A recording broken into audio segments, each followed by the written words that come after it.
দুই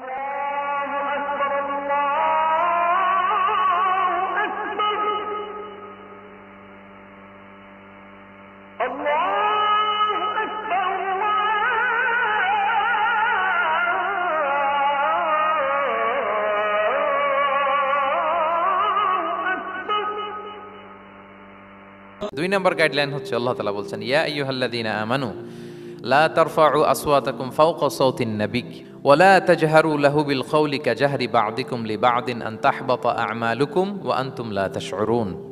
ওহে বিশ্বাসীরা, নবীর কণ্ঠের চাইতে তোমাদের কণ্ঠকে উঁচু করো না, খবরদার। যদি করো, নিজেরা নিজেদের সাথে যেভাবে কথা বলো, নবীর সাথে যদি এভাবে কথা বলো, তাহলে তোমাদের সব আমলগুলোকে বাতিল করে দিবে কে? এই আয়াত নাজিলের একটা প্রেক্ষাপট আছে। বনু তামিম গোত্রের লিডার কে হবে এটা নিয়ে ডিসকাশন হচ্ছিল। তো আবু বকর রাদিয়াল্লাহু তাআলা আনহু বললেন, আমি চাই উনি হোক লিডার। ওমরে ফারুক বলে, না না না, উনি না, আপনি বুঝতে পারেন নাই, আমি চাই ইনি হোক।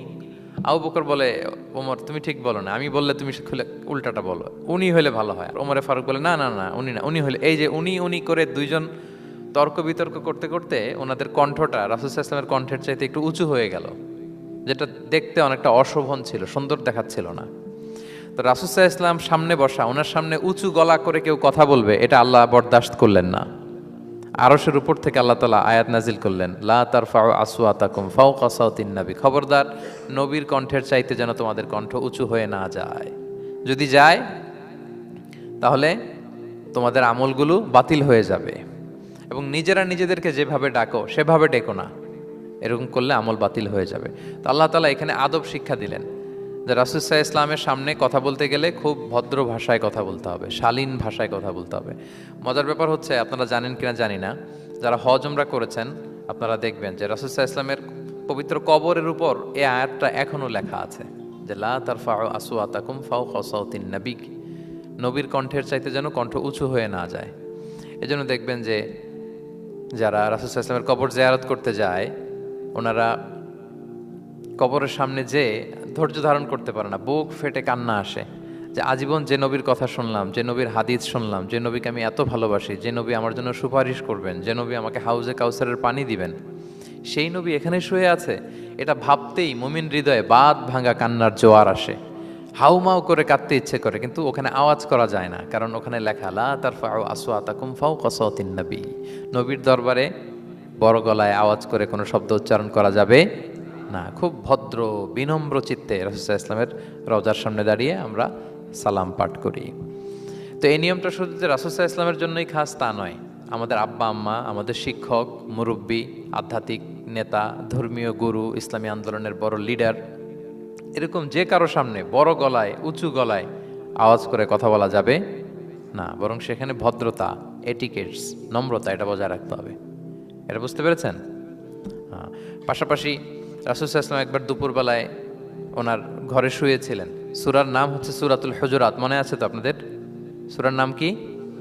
হ্যাঁ, হুজুরাত মানে হচ্ছে কম্পার্টমেন্ট বা অ্যাপার্টমেন্ট, যেখানে মানুষ থাকে আর কি। রাসূল সাল্লাল্লাহু আলাইহি ওয়াসাল্লাম এরকম 9টা হুজরাখানা ছিল।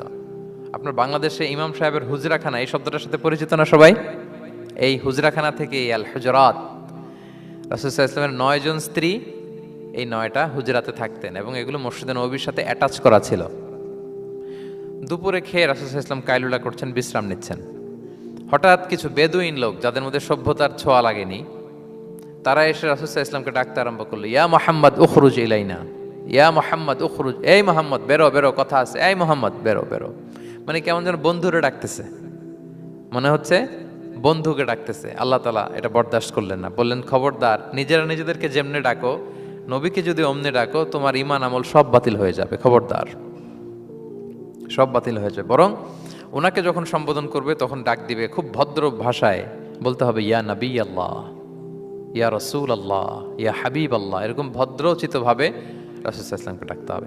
তাহলে রাসূলের সামনে কণ্ঠ উঁচু করার কারণে আল্লাহ তাআলা এই আয়াত নাজিল করলেন। এবং এই আয়াত নাজিলের পরে ওমরে ফারুক রাদিয়াল্লাহু তাআলা এত ভয় পেলেন, এরপরে রাসূল সাল্লাল্লাহু আলাইহি ওয়াসাল্লামের সামনে কথা বলতে গেলে উনি এত আস্তে কথা বলতেন, ওই যে বেশি জোরে যদি কথা বলে তাহলে আমার সব আমল বাতিল হয়ে যাবে, এত আস্তে বলতেন। রাসূল সাল্লাল্লাহু আলাইহি ওয়াসাল্লাম জিজ্ঞেস করা লাগতো, ওমর কি বললে, আবার বলো তো, একটু জোরে বলো ওমর, আরেকটু জোরে বলো, আরেকটু জোরে বলো। সুবহানাল্লাহ।